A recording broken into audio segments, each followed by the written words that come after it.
देवगिरी नागरी सहकारी bank limited Aurangabad तर्फे सुरू करण्यात आलेल्या देवगिरी बँक फिटनेस क्लब मध्ये मी सर्व उपस्थितांचे हार्दिक स्वागत करते. आजच्या प्रशिक्षणाचे प्रशिक्षक डॉक्टर उत्तम काळवणे सर, बँकेचे माननीय अध्यक्ष श्री किशोरजी शितोळे सर तसेच सर्व कर्मचारी वृंद व उपस्थितांचे मनपूर्वक स्वागत करून चला सुरुवात करूया आजच्या कार्यक्रमाला. सर्वांचे आरोग्य उत्तम असावे या सदहेतूने बँकेचे माननीय अध्यक्ष श्री किशोरजी शितोळे सर यांच्या कल्पनेतून सदर क्लबची सुरुवात करण्यात आली आहे. मी सर्वप्रथम त्यांचा परिचय देऊ इच्छिते. Sir doctor Babasaheb Ambedkar Marathwada university राज्यपाल नियुक्त व्यवस्थापन सदस्य आहेत. तसेच जलदूत या NGO संघटनेमार्फत सर्व तरुणांना प्रेरित करून त्यांच्यासोबत जलसंवर्धनाच्या अनेक कार्यक्रमात पुढाकार घेऊन अनेक यशस्वी उपक्रम सरांनी राबवले आहेत. सर एक यशस्वी उद्योजकही आहेत. अध्यक्ष म्हणून बँकेच्या विकासासाठी अनेक उपक्रमांमार्फत सर सर्वांना प्रेरणा देतात. तसेच मी आजचे आपले सन्माननीय प्रशिक्षक डॉक्टर उत्तम काळवणे सर यांचा परिचय करून देते. डॉक्टर उत्तम काळवणे सर यांनी MIT कॉलेज औरंगाबाद येथील स्थापत्य अभियांत्रिकी विभाग प्रमुख, श्रेयस प्रतिष्ठानमध्ये कॅम्पस डायरेक्टर, तसेच लोहगड पुणे येथील DY पाटील कॉलेज आणि JNEC औरंगाबाद मध्ये विभाग प्रमुख म्हणून काम केले. 33 वर्षांचा अध्यापनाचा अनुभव आणि 15 आंतरराष्ट्रीय पेपर प्रकाशित, तसेच भारतीय योग संस्थेचे उपप्रांत प्रधान महाराष्ट्र राज्य ही जबाबदारी पार पाडत आहेत. त्यांच्या नेतृत्वाखाली दररोज 40हून अधिक योगाचे वर्ग घेतले जातात. त्यांना उत्कृष्टता पुरस्कार, शिक्षण नेतृत्व पुरस्कार इत्यादी पुरस्कारांनी सन्मानित केले गेले आहे. ते इंडियन जिओटेक्नॉलॉजी सोसायटीचे अध्यक्ष आणि एनर्जी कोऑपरेशनचे अध्यक्ष आहेत. सर आर्ट ऑफ लिव्हिंगचे स्वयंसेवकही आहेत आणि वी फॉर एन्व्हायरमेंट या सामाजिक गटाचे सक्रिय सदस्य आहेत. तर मी विनंती करते की डॉक्टर उत्तम काळवणे सर आपण आजच्या प्रशिक्षणात सुरुवात कराल. धन्यवाद. सब पहले पद्मासन में बैठे, दोनों हाथ घुटनों पर ज्ञान मुद्रा में, कमर गर्दन सीधी, आंखें कोमलता से बंद. एक बार ओम ध्वनि, उसके पश्चात गायत्री. ओ बोलते समय मुंह गोलाकार, म बोलते समय बंद, 2 और 1 के अनुपात में.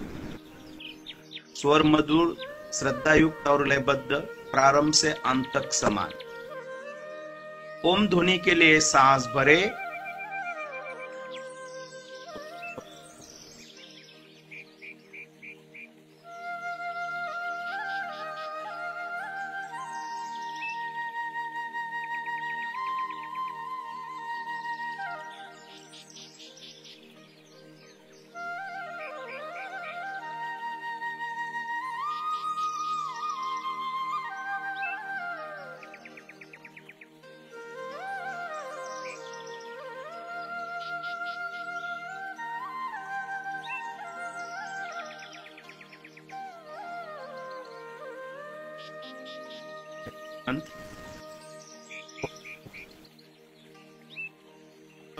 स्वाहा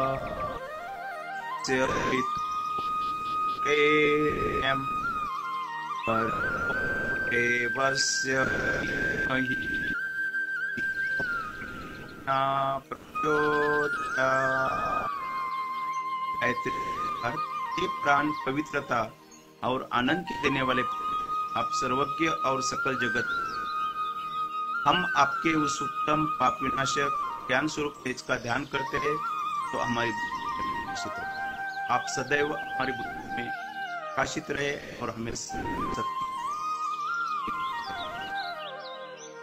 से आराम से बैठे. सुप्रभात. देवगिरी नागरी सहकारी बैंक की ओर से आरोग्यम अन्न संपदा इस कार्यक्रम में आज आयोजित अष्टांग योग पर हम बात करने वाले हैं. इसके पहले कुछ सेशन में हमारे भारतीय योग संस्थान के अधिकारी और शिक्षक ने हम जो अलग अलग आसन करते हैं, प्राणायाम करते हैं, ध्यान करते हैं, उसके बारे में प्रैक्टिकल किया है. इस सेशन में हम योग से रिलेटेड थ्योरी पार्ट आज देखेंगे अष्टांग योग इस माध्यम से। तो पहले इस कार्यक्रम में उपस्थित देवगिरी नागरी सहकारी बैंक के अध्यक्ष माननीय Kishor ji Shitole sir, Manjari Deshpande madam, Archana Shewade madam, Priyanka Nalawade madam, bank के सभी अधिकारी और ग्राहक और इस कार्यक्रम में उपस्थित सभी साधक को मैं प्रणाम करता हूं। अष्टांग योग देखने से पहले हम थोड़ा सा योग क्या है ये देखेंगे। योग यानी जुड़ना। हमारा स्थूल शरीर, सूक्ष्म शरीर और कारण शरीर, ये तीनों को जोड़ना, इसे योग कहते हैं। योग को सिद्ध करने हेतु जीवन में अनुशासित होना अनिवार्य है। यहाँ पर अनुशासन का अर्थ अपने ऊपर शासन करने से है। अनुशासन स्वयं के द्वारा किया जाता है। मेरे द्वारा की जाने वाली सभी क्रियाओं में अनुशासन हो, अर्थात मैं वह करूं जो मुझे बाहर व भीतर से शांत करने वाला हो और किसी अन्य को हानि न पहुंचने वाला हो।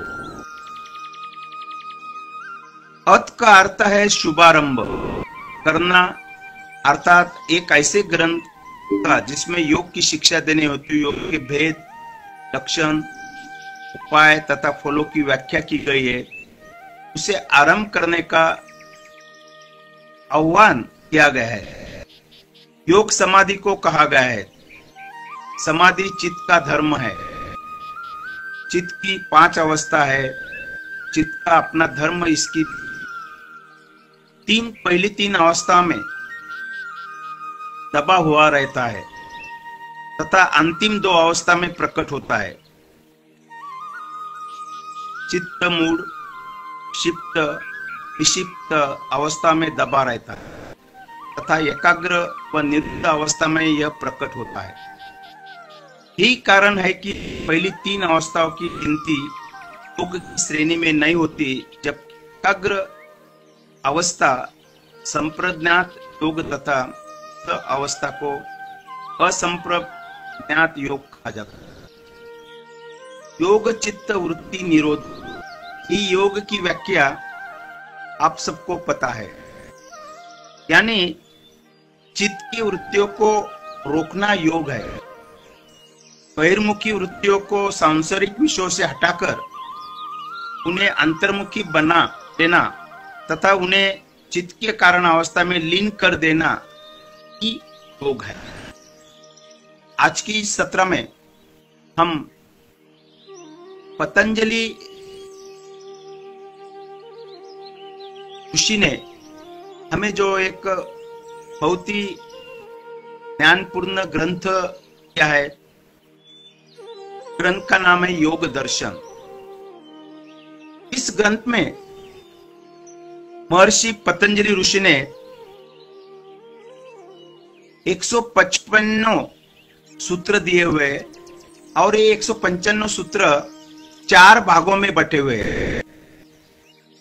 पहला उसका जो भाग है वो है समाधि पाद, उसमें 51 सूत्र है।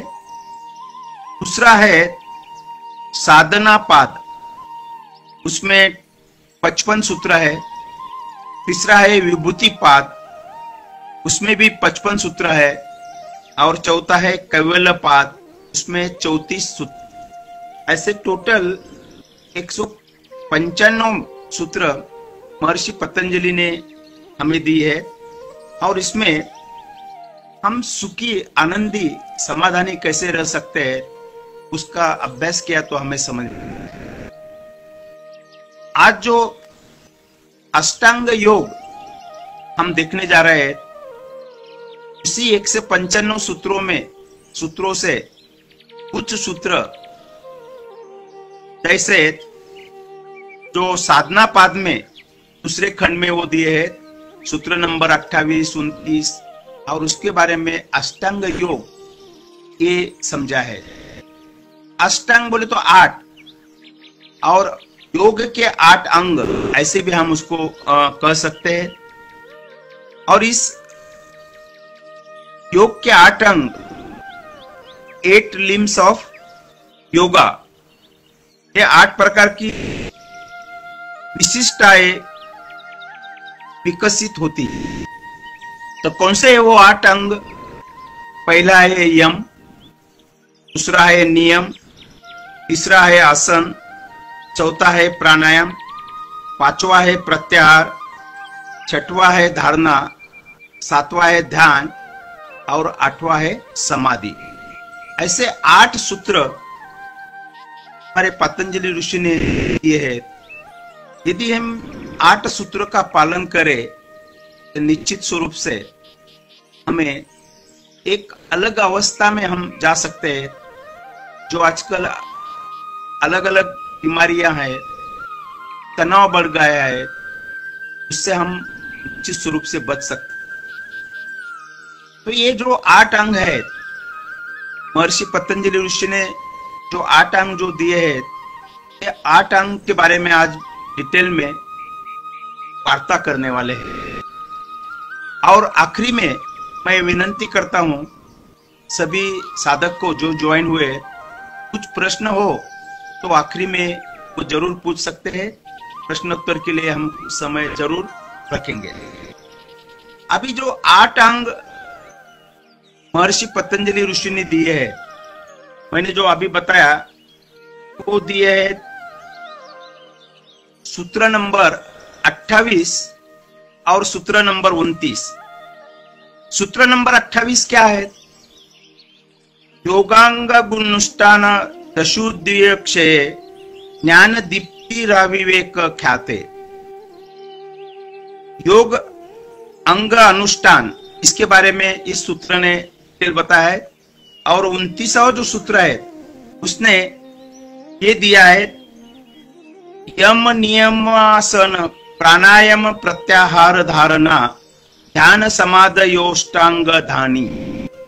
यानी ये 8 अंग इस 29 नंबर के सूत्र ने है। अभी हमें ये देखना है ये 8 जो सूत्र है उसका मतलब क्या क्या होता है। तो चलिए हम शुरुआत करते हैं पहली सूत्र से। पहला सूत्र मैंने बताया था यम। पतंजलि ऋषि की जो अपेक्षा थी, यम यानी क्या?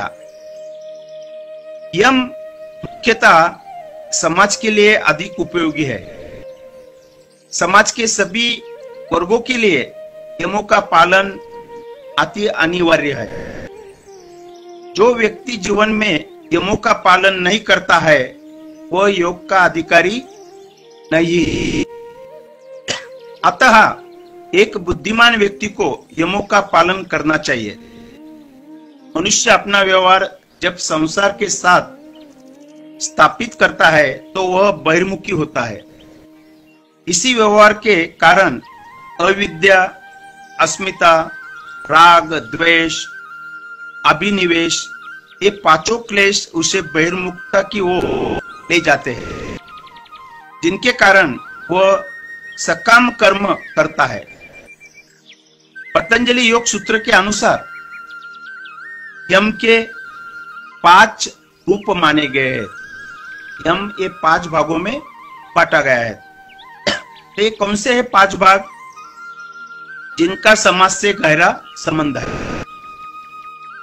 तो यम का पहला भाग है अहिंसा, दूसरा है सत्य, तीसरा है अस्तेय, चौथा है ब्रह्मचर्य और 5वां है अपरिग्रह।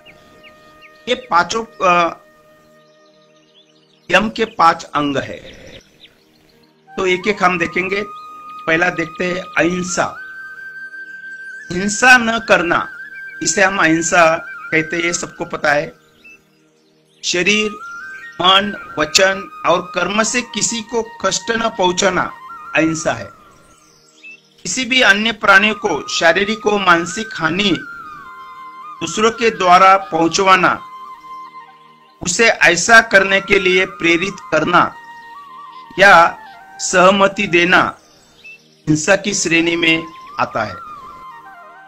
पशु पक्षियों की रक्षा करते हुए उनकी सेवाएं लेना, दूध को प्राप्त करना, विद्यार्थी और बच्चों को उसकी भलाई के लिए डांटना, डॉक्टर द्वारा रोगी की शल्य चिकित्सा करना इत्यादि हिंसा नहीं है, ये ध्यान में रखें।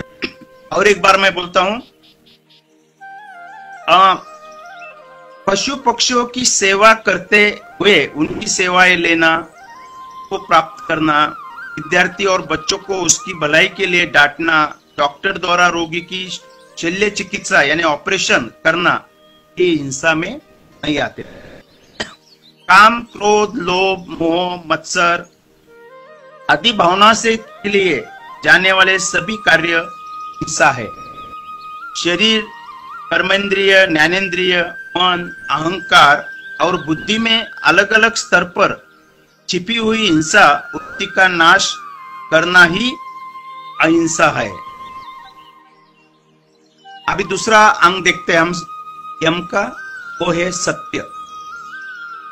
जैसा देखा, जैसा सुना, वो जैसा अनुभव किया वैसा करना सत्य है। यदि यह दूसरों को हानि पहुंचाने वाला है, भ्रांति पैदा करने वाला है और पीड़ा देने वाला है, तो यह सत्य नहीं है।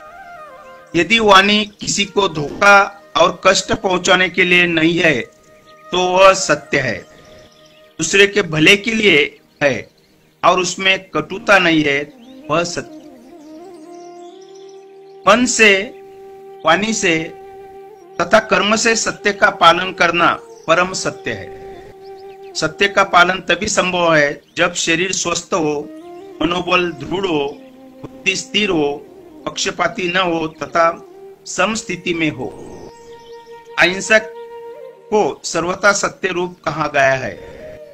अतः हमेशा जो असत्य व अप्रिय है वह न बोले, सत्य, प्रिय व मधुर बोले, यही सत्य है। तीसरा अंग है यम का अस्तेय। अस्तेय का अर्थ है चोरी न करना। अपने परिश्रम से अर्थात सच्ची कमाई से वस्तुएं प्राप्त करना, इसे अस्तेय कहते हैं। बेईमानी या धोखाधड़ी से किसी अन्य वस्तु पर अपना अधिकार जमाना स्तेय यानी चोरी है। दूसरे के अधिकार का हनन करना, रिश्वत लेना, मिलावट करना, दुकानदार द्वारा कम तोलना, ग्राहकों से अधिक कीमत झूठ बोलकर लेना, ये सब चोरी की श्रेणी में आते हैं। अस्तेय के पालन से राग, लोभ और मोह जैसे क्लेश नष्ट होते। अभी चौथा भाग है यम का, वो है ब्रह्मचर्य। उपस्थ अंगों पर संयम करना ब्रह्मचर्य है। मन, वचन और कर्म से इंद्रियों पर तथा मन पर नियंत्रण रखना ब्रह्मचर्य है।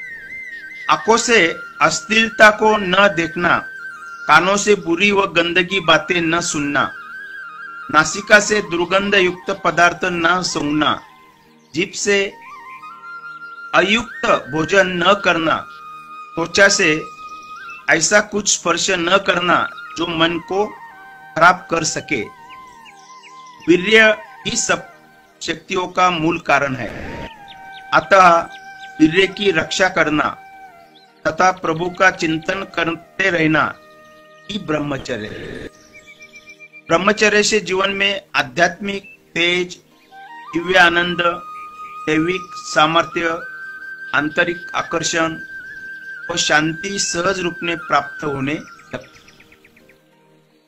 ब्रह्मचर्य से व्यक्ति में शारीरिक, मानसिक और आध्यात्मिक शक्ति का स्तर वो उन्नत होता है। यही शक्ति है ब्रह्मचर्य।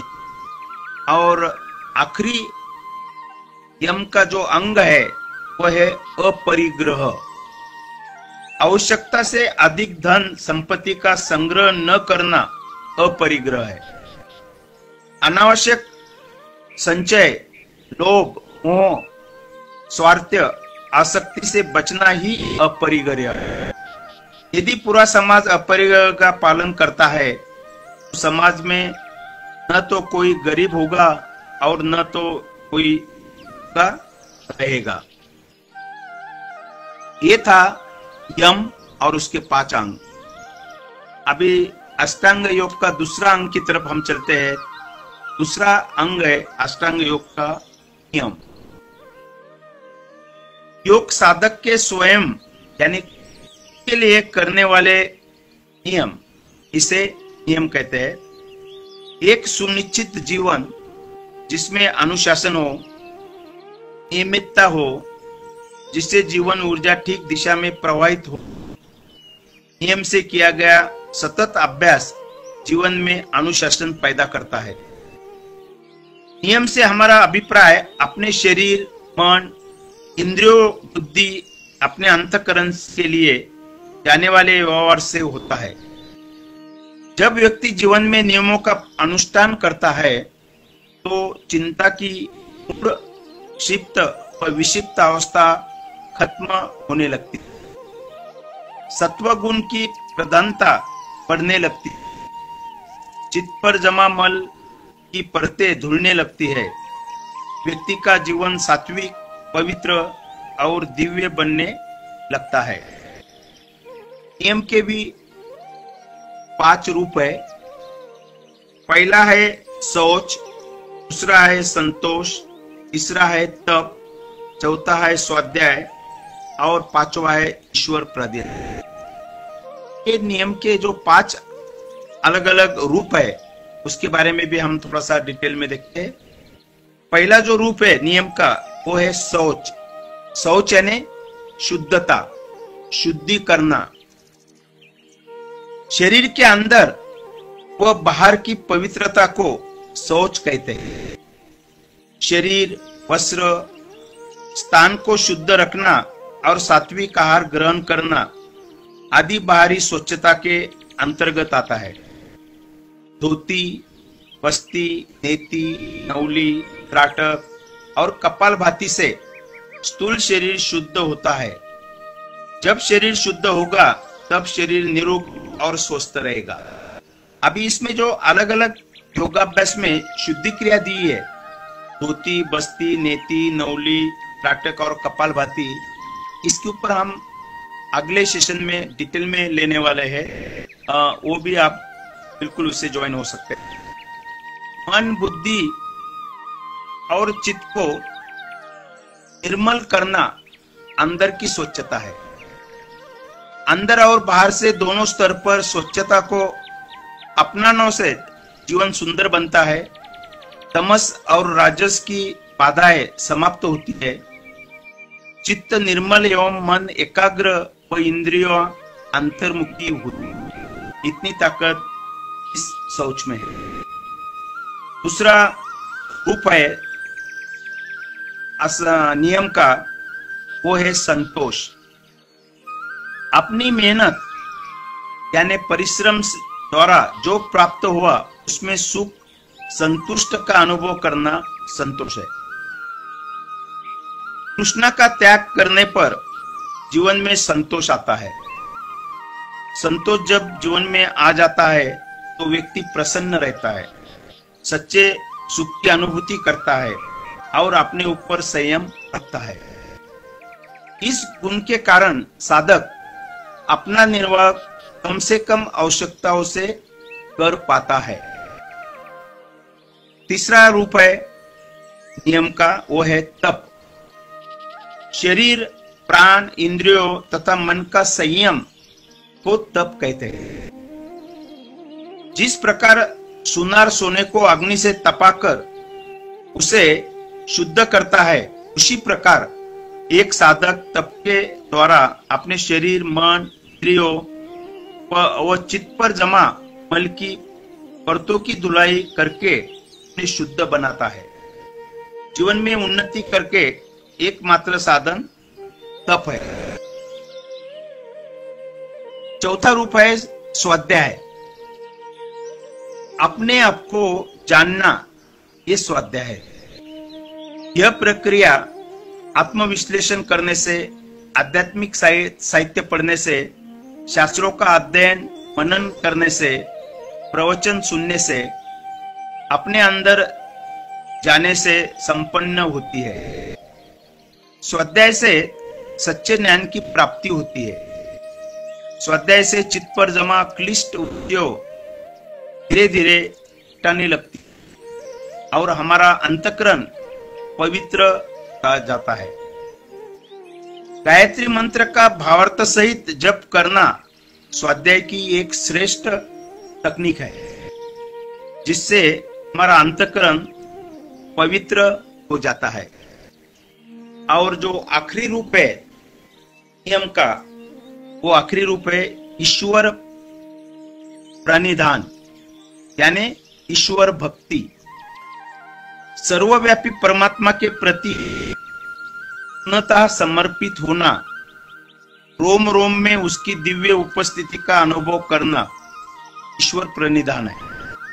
शरीर, प्राण, इंद्रियों और मन द्वारा किए जाने वाले कर्मों और कर्मों के फलों की ईश्वर को अर्पित कर देना ईश्वर प्रणिधान है। ऐसा करने से मन निर्विकार होता है और उस सत्ता के प्रति श्रद्धा, निष्ठा और समर्पण का भाव आता है, जो ध्यान में जीने के लिए बहुत ही आवश्यक है। यम नियम के इस अनुष्ठान करने से शुद्ध ज्ञान व शुद्ध कर्म प्राप्त होते हैं। मन और इंद्रियों का जितने बिना ईश्वरों को उपासना नहीं है, इस उपासना नहीं हो सकती। इतना महत्व इस यम और नियम में है और इसका पालन करना हमारे सबके लिए बहुत ही अनिवार्य है। अभी तीसरा अंग हम देखते हैं अष्टांग योग का, वो है आसन। नाउ ये जो आसन है, आसन के बारे में साधन पाद में सूत्र 46 से 48 स्थिर और सुखपूर्वक बैठना आसन है, इसके बारे में इस ग्रंथ में डिटेल दिया है। आसनों का नित्य अभ्यास शारीरिक स्थिरता व शुद्धि। अभी अष्टांग योग का तीसरा जो अंग है वो है आसन। आसनों का नित्य अभ्यास शारीरिक स्थिरता व शुद्धि प्रदान करता है तथा इंद्रियों को बाहर भटकने से रोकता है। आसन हमारे शरीर को सभी प्रणालियों में एक अच्छा समन्वय स्थापित कर हमें शारीरिक स्थिरता उपलब्ध करने का मार्ग है।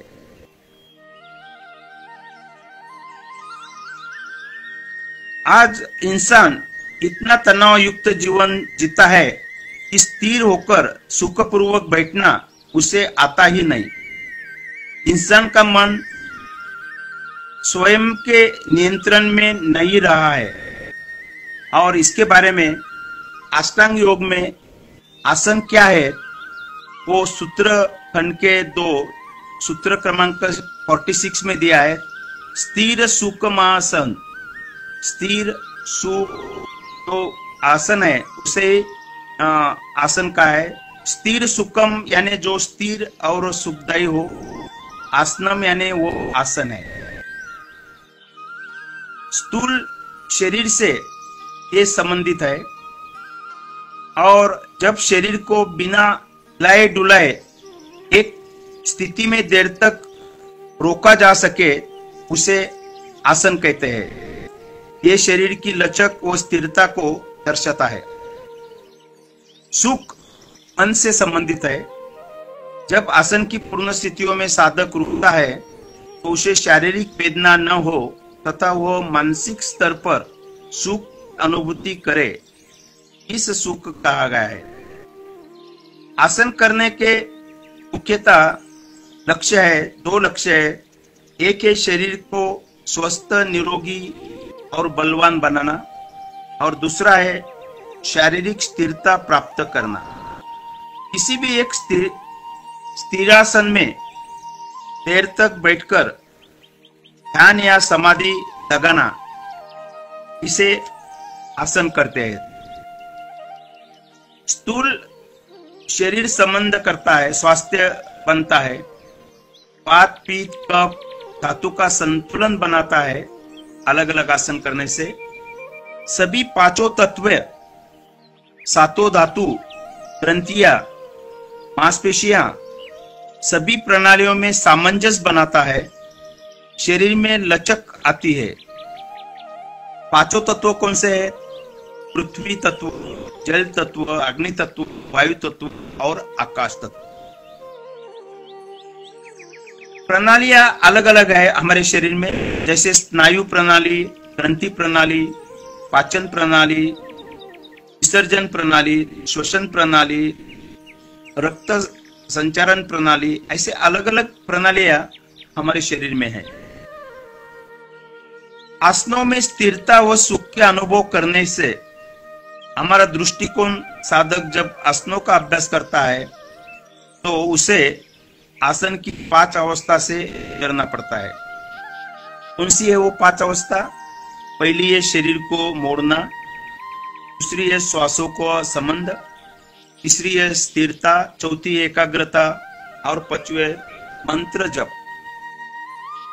आसन करने से बहुत सारे लाभ हमें मिलते हैं, जैसे स्वास्थ्य, शांति, स्फूर्ति, सुंदरता, अनुशासन, सद्भावना, निरोगता, सहिष्णुता, विवेक, सुख, शांति, सात्विक वृत्ति, संतुलित व सरल जीवन, भेदभाव रहित भावना, सजग मस्तिष्क, कर्म करने की क्षमता। संपूर्ण शरीर में खून और प्राण वायु का भ्रमण अच्छा होता है। महिलाओं के सभी विकार आसन करने से ठीक होते हैं।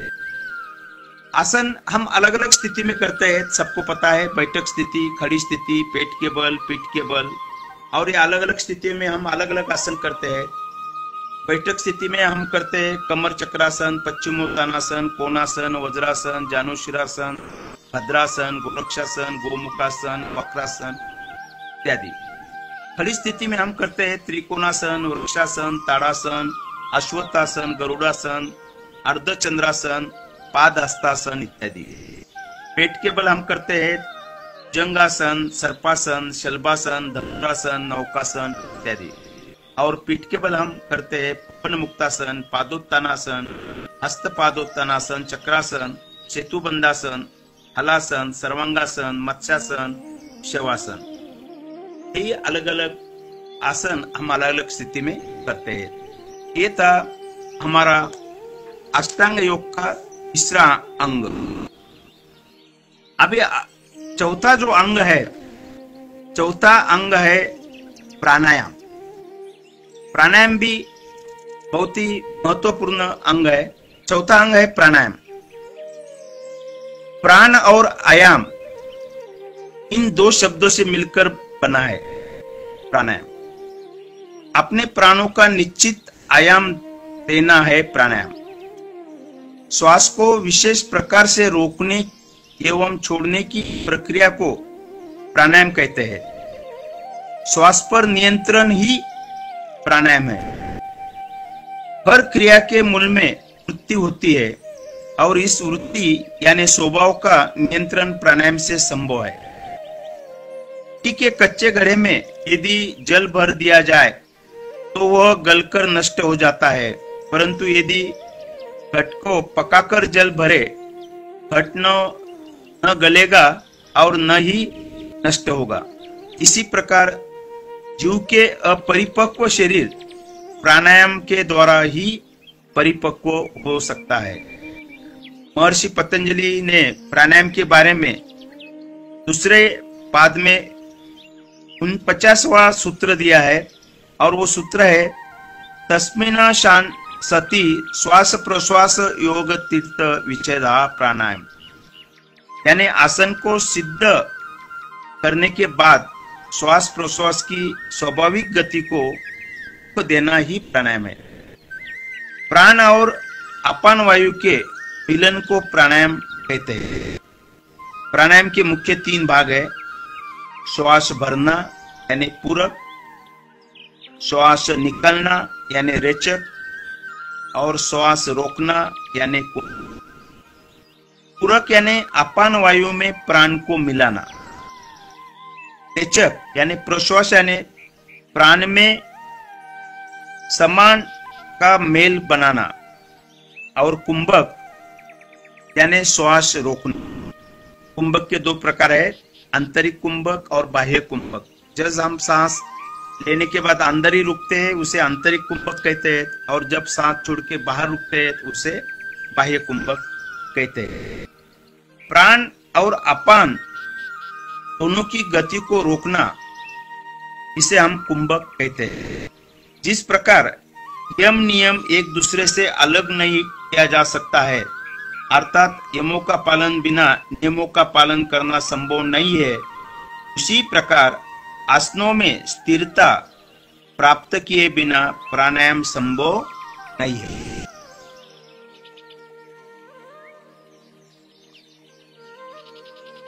प्राणों के चलायमान होने से मन भी चलायमान होता है, तथा प्राणों के निश्चल होने पर मन चंचलता को छोड़ चल हो जाता है। अतः प्राणायाम से मन शांत, एकाग्र तथा बलवान बनता है। इसकी सोई हुई शक्ति जागृत होती है। इसके फलस्वरूप स्थूल शरीर भी शुद्ध, पवित्र, पुष्ट, तेजस्वी, कांतिवान बनकर सब दोषों को, मलों को प्रज्वलित अग्नि के समान जला देता है। रेचक द्वारा सब विकारों को बाहर फेंक देता है। ज्ञान रूप प्रकाश को होने वाला आवरण को भी नष्ट कर देता है। सभी प्रणालियां जैसे स्नायु प्रणाली, ग्रंथ प्रणाली, पाचन प्रणाली, विसर्जन प्रणाली, श्वसन प्रणाली और रक्त संचार प्रणाली सुचारू रूप से क्रियाशील होते हैं प्राणायाम से।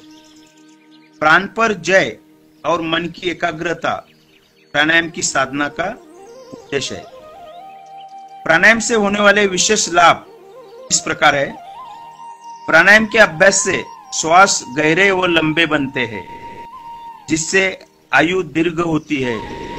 चक्रों के सक्रिय होने से ग्रंथि स्राव नियंत्रित होती है। कीड़ा, पिंगला, सुषुम्ना व अन्य प्राणिक नाड़ियां सक्रिय बनती है। पांचों कोश, अन्नमय कोश, प्राणमय कोश, मनोमय कोश, विज्ञानमय कोश और आनंदमय कोश, ये और 7 चक्र सक्रिय होने से मन शांत, एकाग्रता और बलवान बनता है। प्रत्याहार, धारणा, ध्यान की साधना सहज बनती है। प्राणायाम से मन शुद्ध होता है। प्राणायाम अनेक प्रकार के होते हैं, जैसे अनुलोम विलोम प्राणायाम, अभ्यंतर आक्षेपी प्राणायाम, प्लावनी प्राणायाम, अग्निसार प्राणायाम, कपालभाति प्राणायाम, उज्जयी प्राणायाम, सूर्यभेदी प्राणायाम, चंद्रभेदी प्राणायाम, भस्त्रिका प्राणायाम, भ्रामरी प्राणायाम, शीतली प्राणायाम, शीतकारी प्राणायाम, इच्छा प्राणायाम, तालबद्ध प्राणायाम, नाड़ीशोधक एक्सेट्रा। ऐसे बहुत सारे अलग अलग प्राणायाम है और हमारे निपुण शिक्षक के साथ आप जरूर सीख सकते हैं, उसका अभ्यास कर सकते हैं। ये था चौथा अंग प्राणायाम। अभी हम चलते हैं 5वें अंग की तरफ। 5वां अंग है अष्टांग योग का प्रत्याहार। इंद्रियों को अंतर्मुखी करना, ये प्रत्याहार कहते हैं। इंद्रियों पर रोक लगाना प्रत्याहार है। प्रत्याहार से इंद्रियों पर पूर्ण नियंत्रण होता है। जब व्यक्ति प्रत्याहार का अनुष्ठान करता है तो इंद्रियों में वास करने वाले तमोगुण व रजोगुण का स्तर घटने लगता है। वो उनमें सत्वगुण की प्रधानता आने से इंद्रियां अंतर्मुखी होने लगती। सामान्यतः व्यक्ति की इंद्रियां बहिर्मुखी होती है। महर्षि पतंजलि के योग दर्शन ग्रंथ में दूसरे खंड में सूत्र क्रमांक 54 में प्रत्याहार की व्याख्या सूत्र रूप में दी है। स्वविषया समं प्रयोगे चित्त स्वरूपानुकार इवेंद्रियाना प्रत्याहार। स्वविषय असंप्रयोगे चित्तस्य स्वरूप अनुकार इंद्रियम प्रत्याहार। इंद्रियों के विषयों पर लगाना प्रत्याहार कहलाता है। इंद्रियों का सांसारिक विषयों से हटाकर चित्त का अनुकरण करना प्रत्याहार है। प्रत्याहार की साधना पंच ज्ञानेंद्रियों की यानी आंख, नाक, कान, जीवा तथा त्वचा चंचलता को कम करने के लिए अंतर्मुखी बनाती है, जो कि साधक को ध्यान से ले जाने वाले लिए सहायक है। जब साधना करते करते हमारी ज्ञानेंद्रियां अंतर्मुखी बन जाती है, तब इनकी क्षमताएं भी सीमित से असीमित हो जाती है। प्रत्याहार की साधना परिपक्व होने पर साधक ऐसी अंतरंग अनुभूतियों को प्राप्त करने में लगता है जिससे उसे ध्यान लगाना बहुत सरल हो जाता है। प्रत्याहार से इंद्रियों पर पूर्ण रूप से नियंत्रण होता है। चित्त की एकाग्रता होने पर इंद्रियों की विषयों में भोग की आसक्ति नहीं होती। चित्त का निरोध होने पर स्वतः ही इंद्रियों का निरोध हो जाता है। ज्ञानेंद्रिया जितनी बहिर्मुखी होगी, मन की चंचलता भी उतनी ही अधिक होगी। प्रत्याहार का सतत अनुष्ठान करने पर साधकों को खाने, सूंघने, देखने, सुनने और स्पर्श करने पर सुख या दुख की अनुभूति होना तथा किसी भी प्रकार की तृष्णा पैदा होना स्वभाव से बंद हो जाती है। प्रत्याहार की सिद्ध हो जाने पर मन इंद्रियों के पीछे नहीं भाग सकता। प्रत्याहार की सिद्ध हो जाने पर इंद्रियों पर उच्चतम विजय हो जाती है। प्रत्याहार की साधना से व्यक्ति स्वयं का गुलाम नहीं मालिक हो जाता है। स्थूल से सूक्ष्म की अपनी जीवन ऊर्जा को प्रभावित कर सकता है। गंध, रस, स्पर्श तथा शब्द में 5 प्रवृत्तियों के ऊपर संयम करने प्रत्याहार साधना करनी चाहिए। ये था अपने प्रत्याहार के बारे में। अभी हम चलते हैं छठवां अंग, वो है धारणा, 7वां ध्यान और 8वां समाधि। अभी इसके ऊपर डिटेल बोलने से मैं यहाँ आपको बताना चाहता हूँ। पहले जो हमने 5 अंग अभी तक देखे हैं, यम, नियम, आसन, प्राणायाम और प्रत्याहार, ये 5 बहिर्मुखी साधना है। और अभी धारणा, ध्यान और समाधि, ये तीनों अंतर्मुखी हमारी साधना है, ये ध्यान रखें। धारणा ये अष्टांग योग का 6वां अंग है। मन को किसी बाह्य विषय अथवा आंतरिक बिंदु पर एकाग्र करना धारणा है। जिस पर ध्यान किया जाता है उसी में मन को एकाग्र और सीमित कर देना धारणा है। अपने मौलिक स्वरूप को पहचानना एवं अपने निज स्वरूप को धारण करना, अपने स्वरूप में स्थित प्रज्ञ रहना अर्थात स्वयं को ही दिशा में एकाग्र करना धारणा कहलाते हैं। ऐसा करने से योगी का संयम बंद हो जाता है। योगी का संयमी होना आवश्यक है, संयम होना हो जाता है इसमें। जो स्वयं पर अपने खुद से नियंत्रण रखना जानता है वही संयमी है। संयम तो शांति की वह अवस्था है जब हम सिर्फ आत्मा की आवाज सुन पाते हैं। जब कोई आत्मा की आवाज सुन पाता है वह किसी प्रकार की अविद्या का शिकार नहीं होता। महर्षि पतंजलि ने 3रे खंड में पहला सूत्र है वो धारणा के बारे में दिया है, और वो सूत्र है देशबंधा चित्तस्य धारणा। देश यानी वस्तु, स्थान, भाग, इसे देश कहा गया है। इसमें कोई भी वस्तु, स्थान या भाग पर मन को एकाग्र करना, ये धारणा है। चित्त को देश विशेषों में नाभि, हृदय, मस्तक इत्यादि नासिकों का अग्रभाग स्थिर करना ही धारणा है। यहाँ पर सात्विक वृत्तियां साधक तम व रज वृत्तियों को नष्ट कर देती है। अंत में एक सर्वश्रेष्ठ सात्विक वृत्ति की मदद से चित्त को एक ही विषय में ठहराना जाता है। यह अंतरंग साधना की प्रथम सीढ़ी है। यहाँ पर साधक अपने मन को अपने वशीभूत करने की अवस्था में आना लगता है।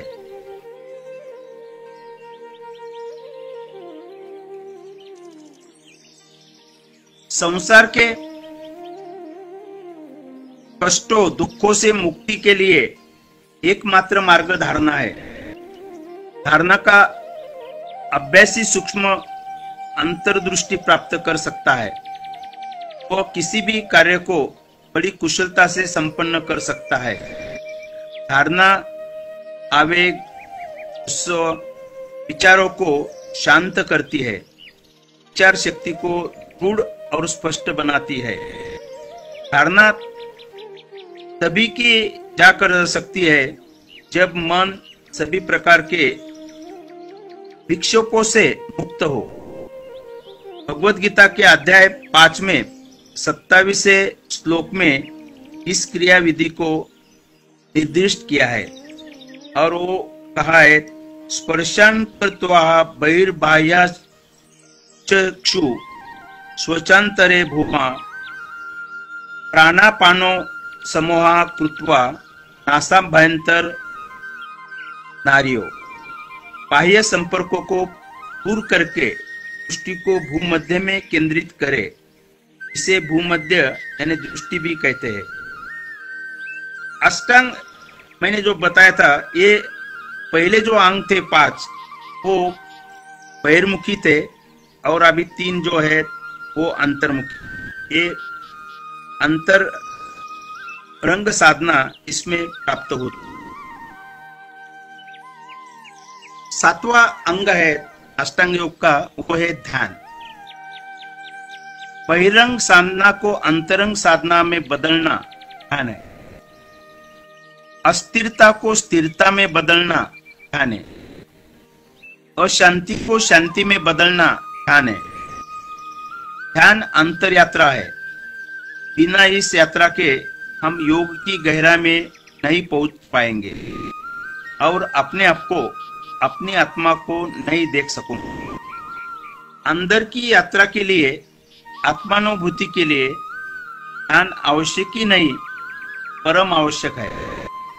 इस अनुभूति के बाद ही जान जाते हैं हम कौन हैं। ध्यान वास्तव में अनुभव की चीज है, अध्ययन की नहीं। यानी जब मन पूरा शांत हो जाता है तब ध्यान लगता है। मन की 3 अवस्थाएं है। पहली है चेतन यानी कॉन्शियस, दूसरी है अवचेतन यानी सबकॉन्शियस और तीसरी है अचेतन यानी अनकॉन्शियस। यानी कॉन्शियस, सबकॉन्शियस और अनकॉन्शियस को मिलाकर चित्त बनता है। केवल चेतन मन ही नहीं बल्कि अवचेतन और अचेतन मन जब तक सक्रिय है ध्यान नहीं लग सकता।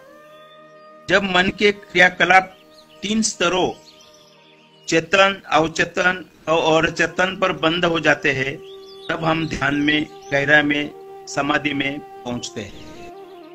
महर्षि पतंजलि के अष्टांग योग के 3रे खंड में सूत्र क्रमांक 2 इस ध्यान के बारे में दिया है।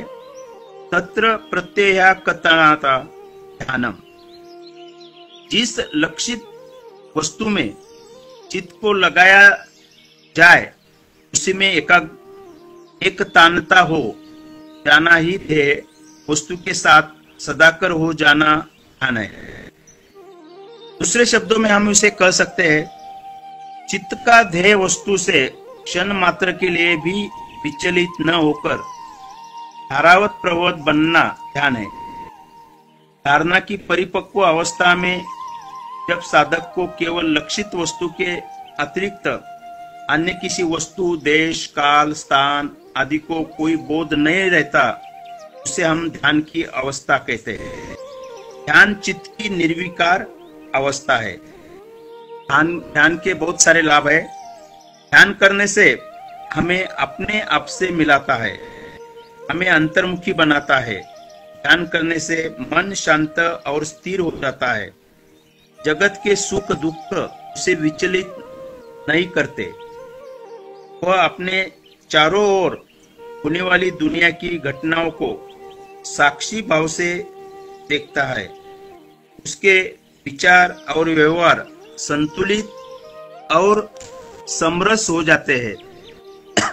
उसमें विवेक शक्ति का उदय हो जाता है। उसकी वाणी और व्यवहार में मधुरता आती है। वो गीता में वर्णित स्थित प्रज्ञ की अवस्था में आ जाता है। ध्यान एक वैज्ञानिक पद्धति है।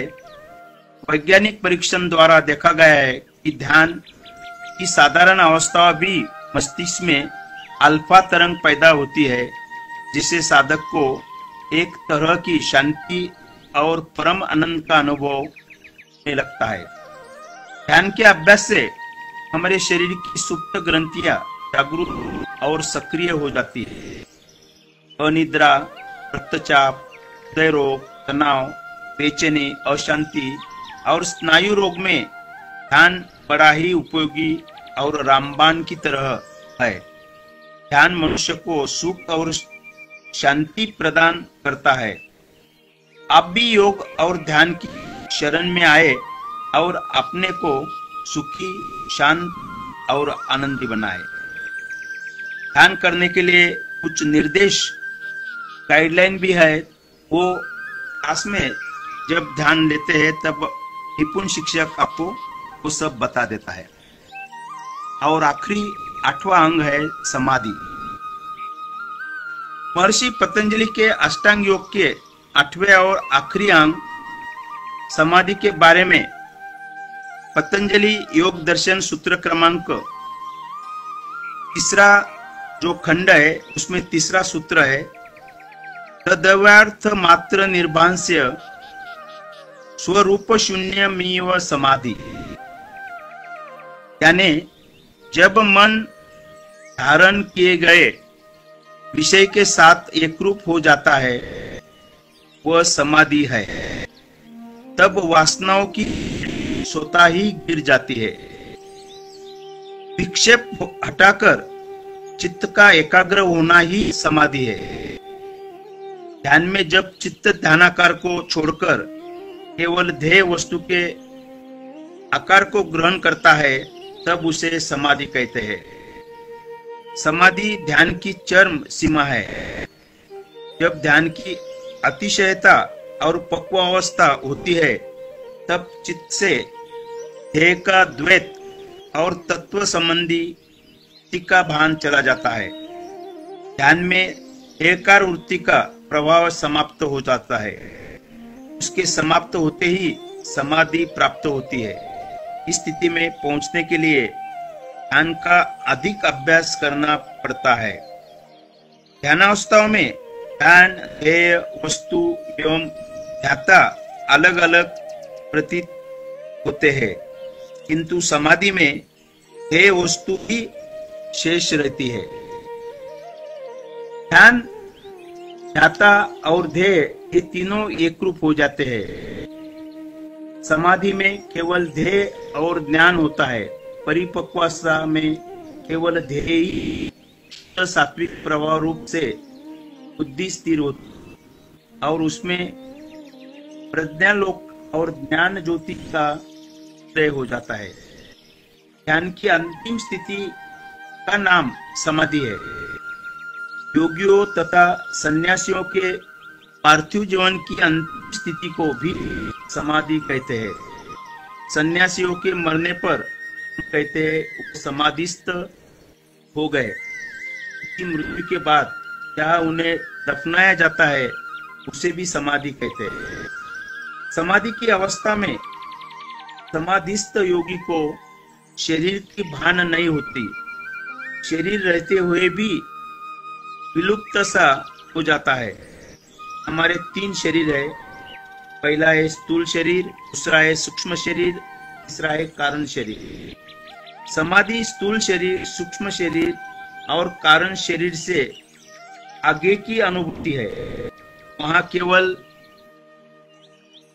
आत्म तत्व या परमात्व की अनुभूति होती है, बाकी सब कुछ विलीन हो जाता है। यह अद्वैत की स्थिति है। जब सत्यता का संकर लिया जाता है तब प्रतिपल को प्राप्ति होती है। वह सत्संगी तो है, सत्य के संगी तो हम समाधि की अवस्था में होते हैं। सत्य का प्रकाश प्रकट होने से अहंकार विदा हो जाता है और योगी आत्मा से नमन करते हैं। जो योगी सावधानी से योग चलता है, वो योग में समाधि की विभिन्न अवस्था में चिरकाल तक भ्रमण चलता है। महर्षि पतंजलि ने योग दर्शन ग्रंथ में 3 खंड में 4 सूत्र में इसके बारे में कहा है। प्रेमैकत्र संयम, ये व्याख्या दी है। धारणा, ध्यान और समाधि का एक हो जाना संयम है। सरल, सहज एवं स्वभाव रूप ना ही संयम है। ये तीनों का एक हो जाने पर ही हम आत्मा की आवाज को सुनने लायक होते हैं। स्वयंशील व्यक्ति के सत्संग से ही समाधि फलित हो सकती है।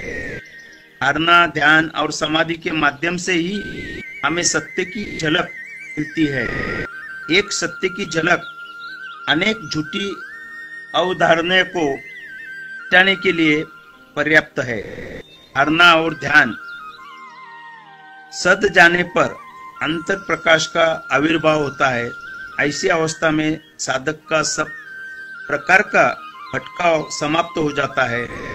प्रज्ञा के प्रकाश में राग, द्वेष, क्रोध, हर्ष और शोक सब विसर्जित हो जाते हैं कि अपने ही प्रकाश से दैदीप्यमान रहता है।